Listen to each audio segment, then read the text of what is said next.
What happens when three high school friends reunite during a Trump apocalypse? I'll tell you what happens. They do a podcast, little buddy. Sleight of hand episode. You are watching Generation Exile.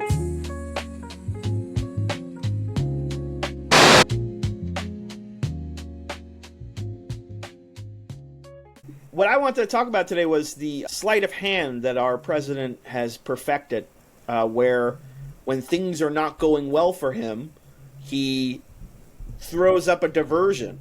Today's diversion is Alcatraz, the prison in San Francisco. Have you guys been to Alcatraz? I have. I have not. It is a great tour. It's one of my favorites. It's one of the best audio tours that I've been on in the country, and I've been on a few, including Graceland. I will say this. I played through many hours. I think it was Call of Duty 3 Zombies. They have an Alcatraz board, and it's mapped exactly to the prison. So I kind of feel like I've been there, because I played through that a lot. I played Sierra's King's Quest back in '89, and I can't say I've been to Buckingham Palace. Well, I've spent a lot of time in Castle Wolfenstein, by the way.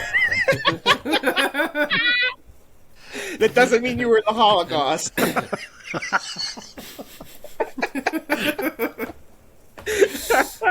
That should be a T-shirt. Yeah. So the sleight of hand that our president's doing with Alcatraz is, the economy is doing pretty bad right now. And I've seen quite a few days in that vein most recently. And I think there was some report today about the tariffs. The cause and effect of the tariffs is starting to kick in. People are noticing that these costs are going to get passed along. Bessent was asked directly, is tariff a tax? And there's a clip of him like hemming and hawing, refusing to answer the question. If the exporters, they dislike tariffs so much, why wouldn't they? If I think what you're trying to get me to say. Did you remember the question? I'm not sure you did. Who pays tariffs? That it's a very complicated question. Reclaiming my time. People pay tariffs, right? But he didn't want to say it's a tax. He, it's more complicated than that. It's like, no, just say what you know it is. But the market has been taking a hit. So Donald Trump has decided now is the perfect time to say that he wants to reopen Alcatraz. As his sleight of hand, look over here, squirrel. And of course, everyone took the bait. I mean, even me. I made a video about it this morning. And I was sort of going through the recent memory of some of his other diversions. For example, do you remember when he suggested he was going to inject bleach? So supposing we hit the body with a tremendous, whether it's ultraviolet or just very powerful light. And then I said, supposing you brought the light inside the body, which you can do either through the skin or in some other way. Right? And then I see the disinfectant. It knocks it out in a minute. And is there a way we can do something like that? I'm going to suggest to you a hypothesis that Donald Trump is not an oafish moron, that he is actually a more shrewd, conniving schemer, and that when he comes out and does something like this, it's not because he's just like the dumbest guy you've ever met. It's because he knows that if he throws chum in the water, the press is going to go with the chum and not with, oh my God, this guy is botching a pandemic. You know what, though? I agree with you is that he is definitely not as dumb as he presents himself to be, but he is also not as smart as he thinks he is. Yes. So he's both smart and dumb. But he is calculating. And yes, for sure. He knows how to play the media, for sure. Yes, he knows how to play the media.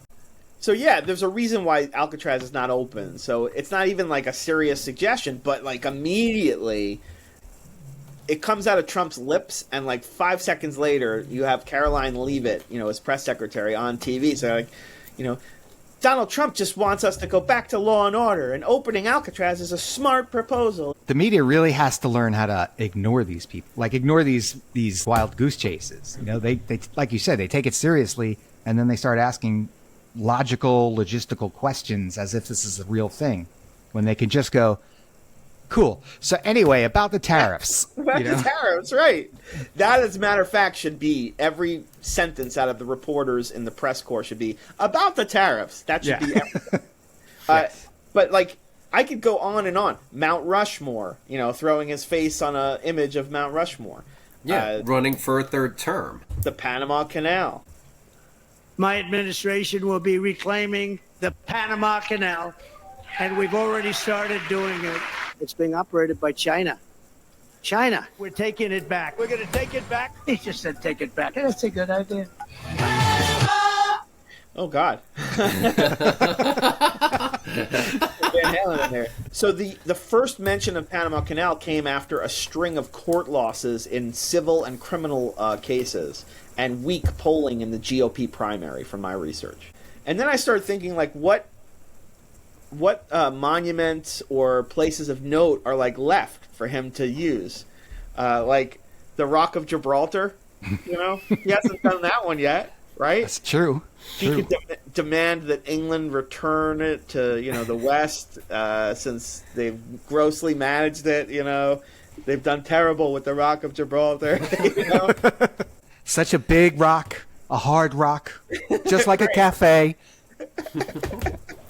Didn't France recently say they wanted the Statue of Liberty back? They did that, and he could rebrand Ellis Island without the statue. As He could build a casino there. Yes, yeah, Very tall, tall, lady-shaped casino. right. Or a Melania statue will replace. I saw the Alamo come up a few times as people were sort of suggesting, he could, I don't remember that. What is that? what? Yeah, well, if he wants to sort of lean in on his hatred for Mexicans, the Alamo would be a perfect place to take a stand. And then, the sky's the limit with these sort of distractions. You describe it as the distraction and the, hey, look over here. But it's also part of the flood the zone strategy, which is like another schema of thinking of his strategy. There's a report I read today that he saw the Clint Eastwood Escape from Alcatraz film, and that is what inspired this latest rant. I saw when he made his little announcement or whatever he was talking about Alcatraz. I don't know, it was a press conference or what. He kept referencing the movie. He'd be like, we're going to reopen Alcatraz. That movie, you see that movie? That was a good movie. To reopen Alcatraz, how will you use it? How did you come up with the idea? Well, I guess I was supposed to be a movie maker. We started with the movie making, and we'll end. I mean, our country needs law and order. Alcatraz is, I would say, the ultimate, right? Alcatraz, Sing Sing and Alcatraz, the movies. What movie should they slip in his DVD player?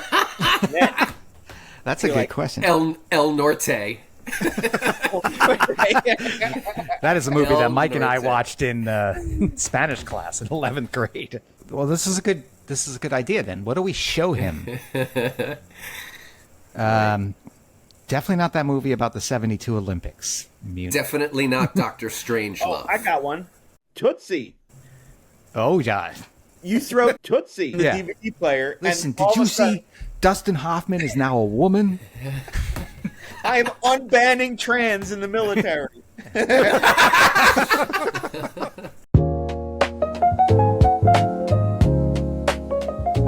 Really hate that sad loser, Mr. Newberger. Who, me?